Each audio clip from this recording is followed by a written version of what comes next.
Check this out. This is the world debut of the flagship sports side-by-side, the 2026 Kawasaki Teryx 4 and 5 H2. This is the most powerful side-by-side out there, 250 horsepower.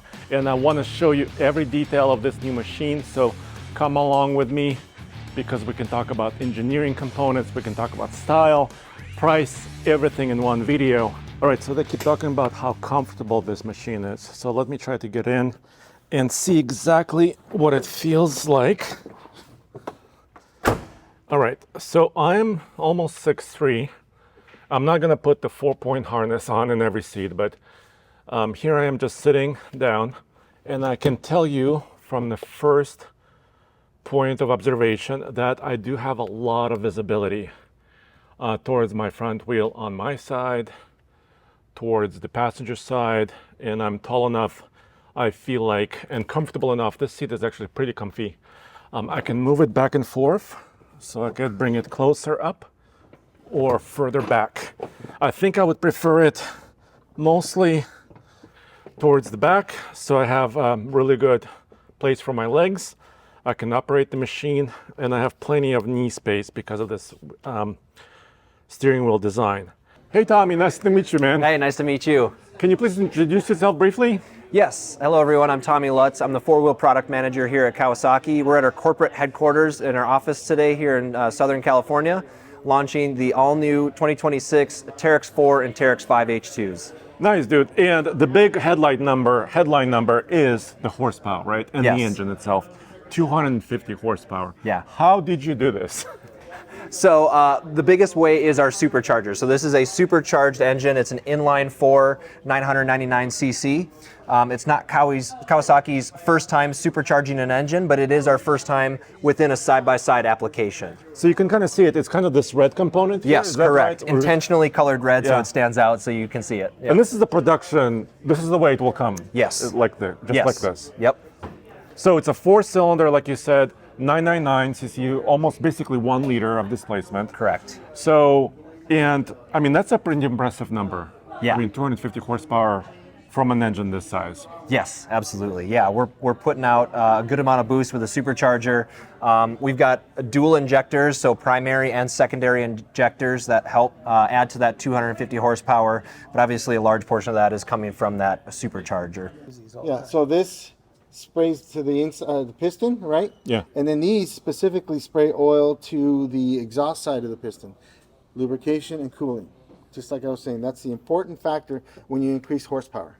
Okay, and in your presentation, you were mentioning how fast that supercharger is spinning. I mean, that's pretty incredible. Yeah, intake air speeds of up to 223 miles an hour, 100 meters per second, and that's pumping at a volume of 52 gallons per second. So imagine like a 55-gallon barrel drum, all that volume and air being displaced in 1 second by that supercharger. And the RPM maximum is 9,500 RPM. And Yes. that horsepower is pretty up there, right? 9,000. Yeah, it makes peak power at 9,000 RPM, again with that red line of 9,500. So you're making peak power 500 RPM shy of red line, which is incredible. So this thing just pulls forever. Gotcha. And just talking about the history of the supercharger in Kawasaki, you had the, sport bikes, you had different products that use supercharged technology. Yes, before. correct. Yes, and so Kawasaki is part of a greater organization, KHI, or Kawasaki Heavy Industries in Japan.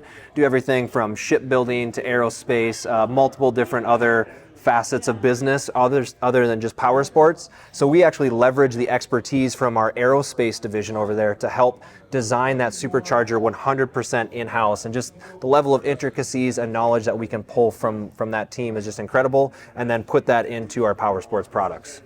Here's a closer look at the exhaust system. You could see exhaust manifold exiting here. There's also a muffler system and dual outlet right there coming out the back. Here you can kind of see a little diagram about exactly how it's directed through here. And then it's intercooled, correct? Yes. Yep. Intercooler located centrally behind the rear seats here.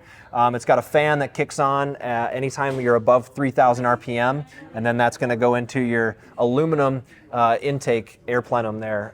So very well sealed, made out of aluminum material, and then obviously that feeds through 4 40mm throttle bodies. So you've got a throttle body for each cylinder on this inline 4 as well. Again, 40mm diameter for each one of those. Gotcha. And then this is basically the air intake on the passenger side for the engine. Yes. And then there's another air intake for the transmission. The CVT. Correct. Is on the driver's side right there. Yep. And I have a separate clip where I kind of dived into the CVT. Okay. Over there when it's kind of a breakout model. So that's really cool. Perfect. All right, Bill, introduce yourself really quick. Hi, I'm Bill Kubitz. I'm an instructional designer here at Kawasaki Motor Corporation. I develop a lot of the technical training for our technicians from the dealership and for e-learning purposes.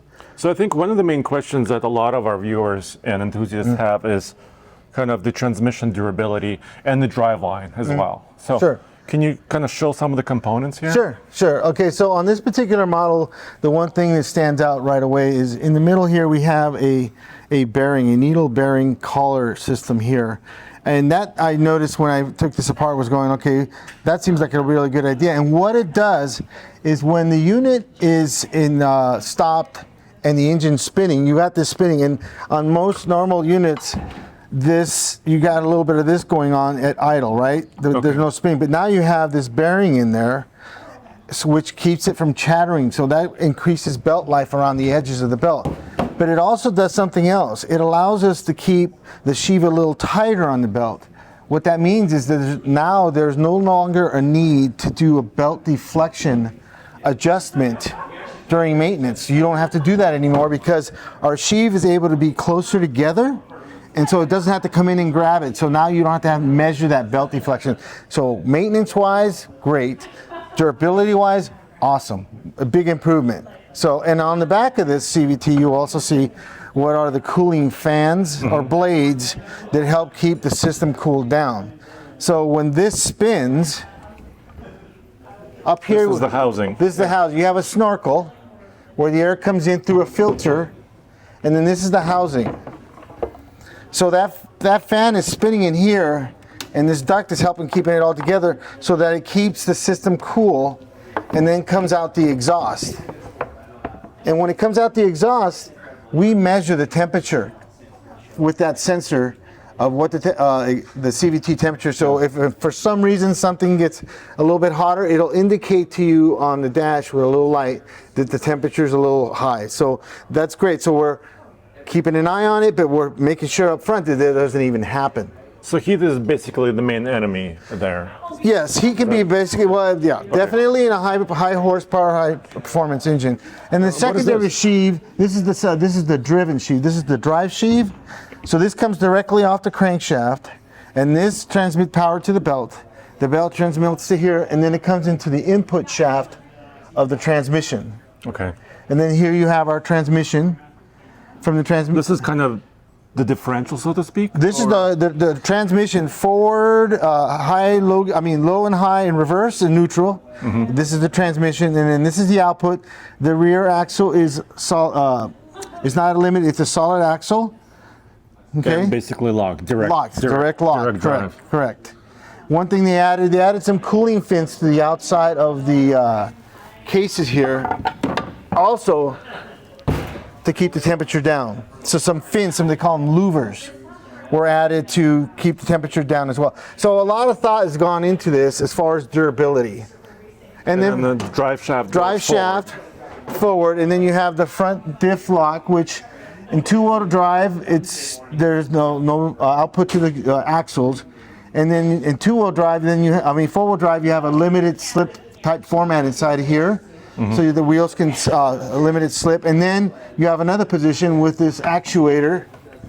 This guy actuates it from two-wheel drive to four-wheel drive to diff lock. So it basically, there's a cam in there that rotates and shifts it around, so you have options up front. And inside of there, something that's interesting people don't realize too is sometimes your front wheels and rear wheels are at different speeds. Say you jump and you land. Inside here built there's also a kind of like what you would call a limited slip, so that it would allow that difference in speed from front to rear wheels without causing damage to the driving. Again, a durability concern, or not concern, but it's something to be aware of and to address. Yeah, and it's being addressed. It's being addressed. Can you explain how this works a little bit? I mean, there's a big spring here. So here's what happens. So this is like this, and this is here. So notice how when this spins up, engine spins up, it goes like this, pinches the belt, so it walks up here, and then this spreads open. So your dimensions change. It goes like this, from big and small to this. So this is low speed, and this is high speed. So this is how the gearing changes happen without having gears. So it's a variable gear, not just a certain amount of teeth. Yeah, CVT, yeah. It's a CVT, constantly variable transmission. Gotcha. So that's kind of the drivetrain in a nutshell. Very cool. Thank you. Yep. Yeah. So we've got, again, our right side dedicated exclusively for engine air intake. So you're pulling in from the right side snorkel, down through the filter, to the impeller on the supercharger, up through the intercooler, and then down into the intake. And this is serviceable, you were saying? Yes, correct. So this is a toolless. So this panel here is just for cosmetics that can be removed completely toolless. And then 2 clips here to expose your filter element. So it comes down like that, and then you can service your air filter. Nice, and you can reach to it through the wheel well, basically. Yes, correct. Yep, with all the bodywork. With the bodywork, yeah. Yep, this is just kind of a naked chassis, so we can talk about it. Yeah. It's really cool. Now, the frame, let's go there, because I mean, you have a lot of power, but now we want to put it to the ground. Right, for sure. So a lot of computer analysis was done to optimize the stiffness of this frame. We've got thicker wall tubing in key areas like the engine area here, as well as up by the suspension mounts. And through that analysis, we were able to develop this frame with very minimal gusseting. So we wanted that strength to come organically from the design itself and not to be band-aided, if you will, with a bunch of gussets. And to keep the weight down and overall, to keep the weight down, right? yes. Yep. So we're lighter than our competitors in this class, and we integrate the ROPS, or the rollover protection structure, as a stressed member of the frame as well. And it connects kind of at this point, kind of the water line, so to speak. Correct, yep. Around the vehicle. Yep, bolted Right from front to back. And then basically a full belly coverage, pan. skid plates underneath, yep. So all your critical components are well protected and covered. And I'd like to point out we actually have our steel wheel wells here as well for maximum front occupant protection. Yeah, right there. Some of our other competitors have just plastic in this area. We can see we stop the plastic here, and then we've got steel that runs all the way up through for the maximum amount of protection to the driver and the front passenger. Gotcha. Now, tell me about the suspension, since we're here in the front as well. Yeah, so we've got an incredible Fox Live Valve 3.0 or 3-inch shock body, front and rear on these machines. This is the deluxe model specifically. So this has our Kawasaki electronic control suspension on it, which has 3 modes, soft, normal, and firm, that you can click them to try and custom tailor your suspension to your driving environment. And basically what that's doing is that is electronically changing the compression damping. So that is altering as it's getting feedback from the wheels, among many other sensors throughout the vehicle, to help custom tailor the compression damping as you're driving. And there's a new sensor here. Basically, all 4 corners have an accelerometer, basically. Correct. Yep. So Right we've added that now. That's an incremental component compared to our other KRX 1000 ES products, which also have the electronic control suspension. Yeah. And that helps increase sensing speed by about 40% compared to those other models that do not have it. Here's a deeper look at the Fox Live Valve 3.0s on this H2 Teryx 4 and 5. So first of all, it's a 3-inch diameter body. So here's an example. Here's a 3-inch body, and here's a 2.5-inch body that fits directly inside of the 3-inch. So, and the 3 inches on all 4 corners right there. Now, it has position sensitive damping, of course, latest tech, but also this valve is new.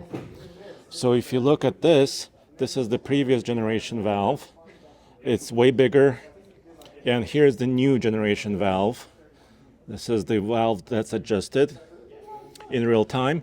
And according to Fox and Kawasaki, it provides greater range between the softer softs and the harder hards on the suspension. Also, it's a dual rate spring and has a new separator that dampens some of the noise between the upper spring that goes up here and the larger spring that goes on the bottom. So here's just another close-up look at what's happening with this new Fox suspension and the tuning that Kawasaki does, of course. And here's a closer look at the upper spring, the separator, and then the lower spring, and the way it looks in the front of the vehicle. And with those other models and with this model, you're already talking in terms of milliseconds. So to be 40% quicker when you're already starting with milliseconds is an incredibly quick reaction time from that acceleration sensor. And then up to 24 inches of travel, right? 23 in the front, 24 in the rear, is that Correct, right? yep. 23.2 in the front and 24.0 or a flat 24 inches in the back. That's pretty huge. And 16 inches of ground clearance. Yes, yep, 16 inches ground clearance. Yeah, so the suspension on these is just absolutely incredible. And then these are two radiators for the engine, correct? Yep, tandem radiators. The reason there's two separate ones is for packaging efficiency. So we get the cooling capacity that we need in a more compact and efficient design. But you can see here they're both connected together and both serve the purpose of cooling the engine. And brakes are, you have to get this machine stopped, right? Correct, yep. So that's very important. Massive triple piston calipers in the front, twin piston calipers in the rear, 270 millimeter diameter rotors, 7.5 millimeters thick, so you can just see how beefy those rotors are. Right here, yeah. Yep, and then you've got variable size piston diameters on the front as well, so 34 millimeter on outer edge and a 38 millimeter in the center to get nice even pad grip right there. as it's clamping down on the pad, yep. Very cool. Let's just switch over here, Okay. just with the bodywork and the tires. Tell me a little bit more about the tire selection and tire choice. Yeah, so we've got 33-inch Maxxis Carnivore Plus tires. So we partnered with our friends over at Maxxis to develop this Carnivore Plus tire specifically for the Teryx4 and Teryx5 H2. And that was in order to withstand the speeds and forces that are now being put through these tires with all the power and weight that these side-by-sides have. What is the top speed? Do you communicate that? It's over 90 miles an hour. Okay. Right around 93, 94 miles an hour. So yeah, very high top speeds, which drove the need for that specific tire to be developed specifically for this machine.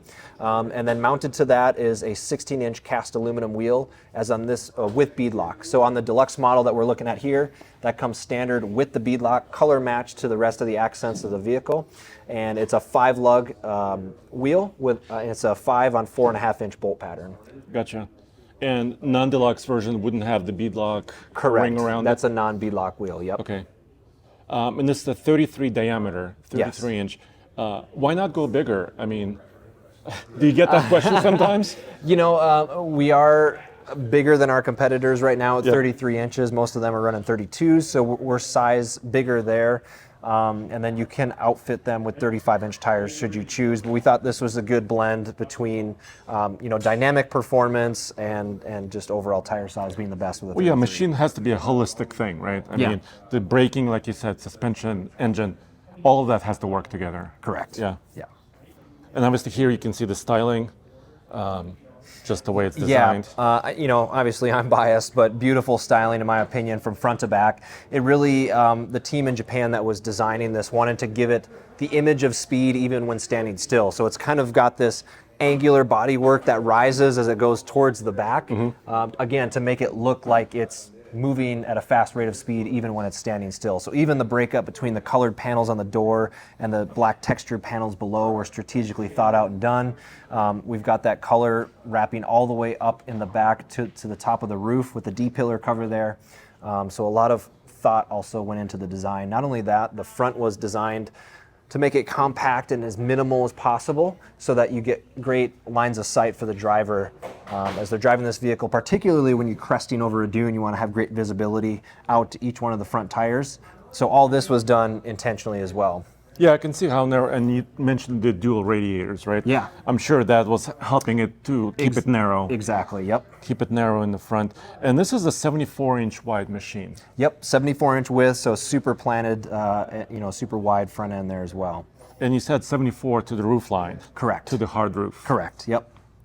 Yep, 74-inch height, 126-inch wheelbase, about 160 inches of overall length. The tires are the most proud part of the vehicle, so that's where you're going to get your overall length measurement from, and which makes for great breakover angle as well. So 16 inches of ground clearance underneath, But basically 90-degree approach and departure angles because the tires are the ends, exactly. the end of the vehicle, Yes. basically right there.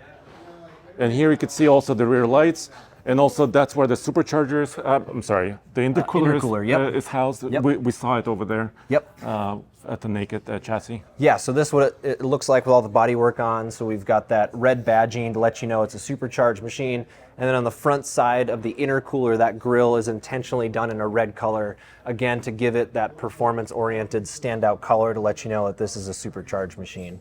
And this has a unique sound characteristic to it, right? Yeah, so the blow-off valve and kind of the growling. Exactly, yeah. So unlike some of our other naturally aspirated side-by-sides, there are going to be some unique sounds that come with that supercharger on this machine.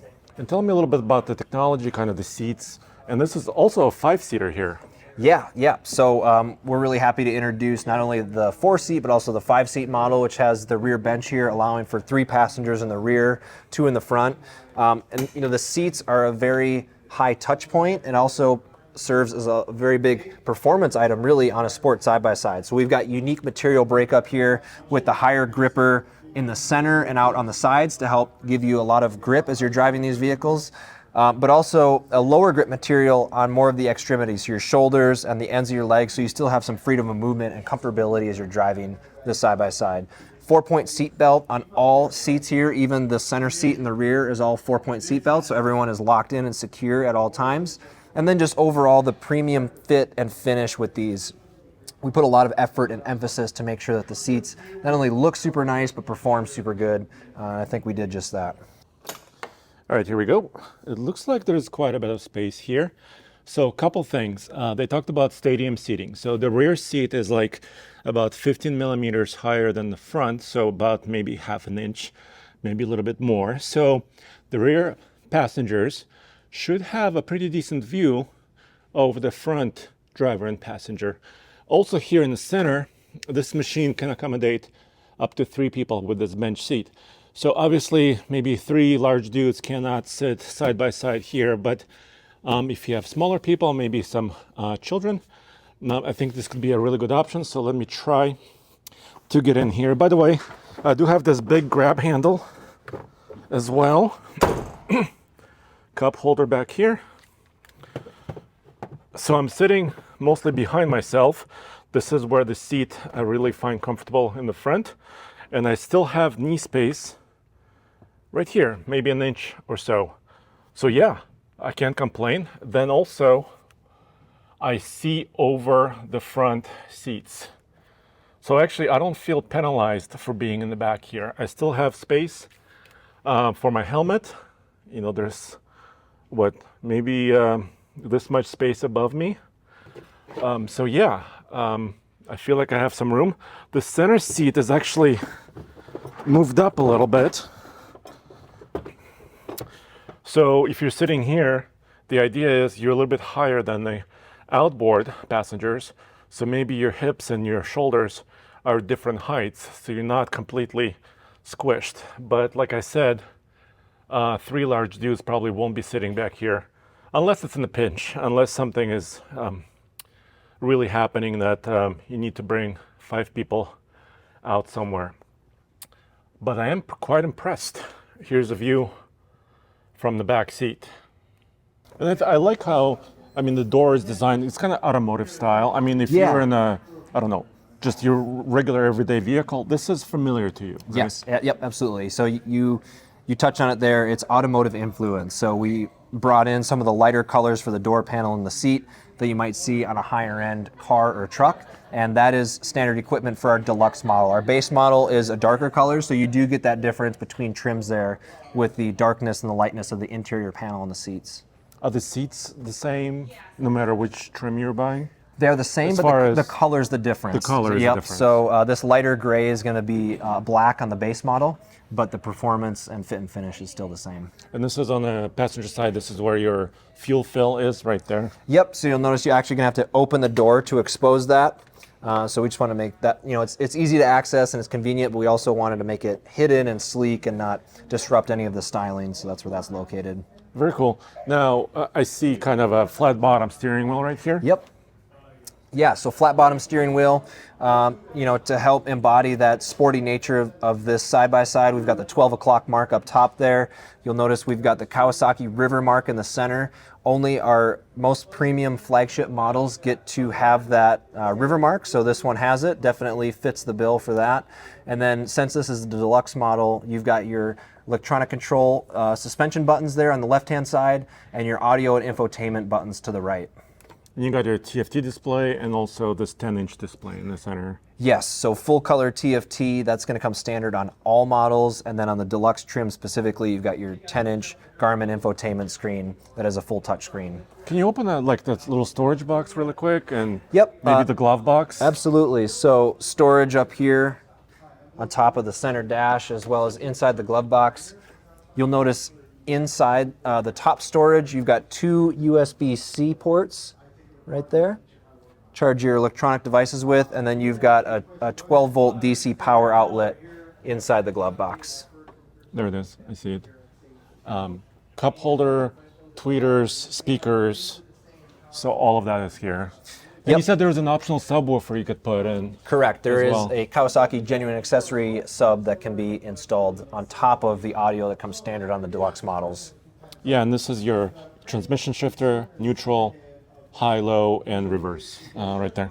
Yep. So a pretty straightforward, simple gate style shifter with the two forward gears, high and low, and the reverse gear, and then the parking brake conveniently located just behind that. Very automotive style. Yeah, that's Yeah, really yeah. what we were going for, and really what we're striving for in a lot of our new side-by-side development is make it feel very familiar to those that are comfortable operating a car or truck, which is a lot of us.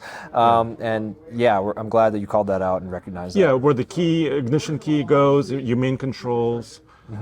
There's suspension stiffness control on the left of the steering wheel, and there's some power mode control right there. Correct. Yep. So you've got 3 power modes to choose from on this rocker switch here.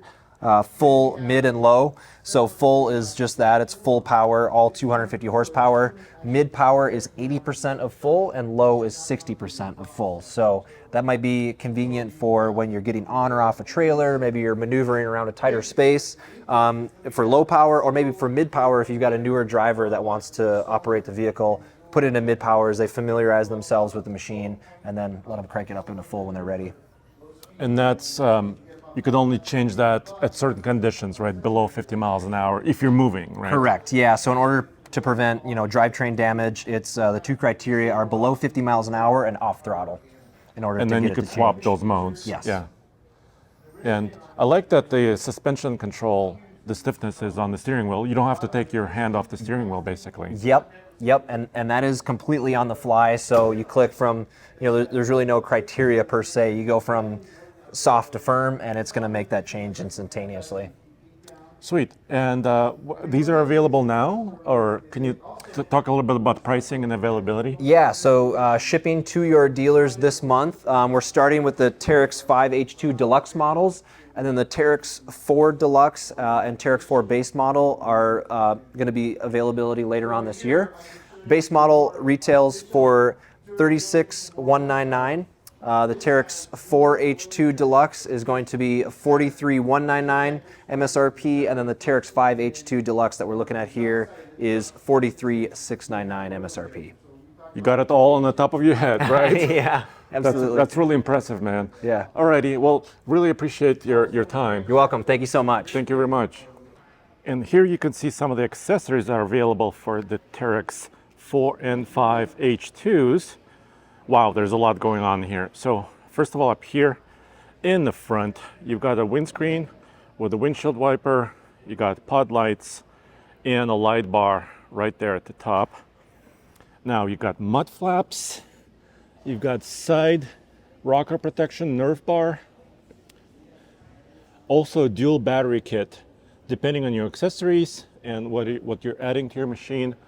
Door enclosures, soft upper doors, then also polycarbonate rear glass that's fully enclosing this cabin, rear pod lights, cargo and tire carrier, and a big giant box right here down below, spare tire, aluminum premium rear bumper as well right here. So yeah, you could go to town, and it's even branded right there, H2. That's their premium top of the line machine. And here's another clue that something is special: supercharger. Here's also a light bar and a winch down below here.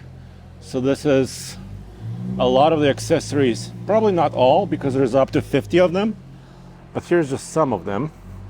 And here's another version. This has optional wheel and tire package. These are 35s right there. These are 35 by 10.5 on a 15-inch wheel. So you can kind of see the stance of this machine right there, and how it looks with this kind of different upper right there, and also a tire carrier that lifts up right there in the rear. Well, there you go. Hopefully most of your questions have been answered, and if they have not, just put it in the comments section down below, and I'll try to answer all of your questions very, very soon. And of course, come back to oldtfl.com for everything automotive in one place. Thanks for joining me. I'll see you next time.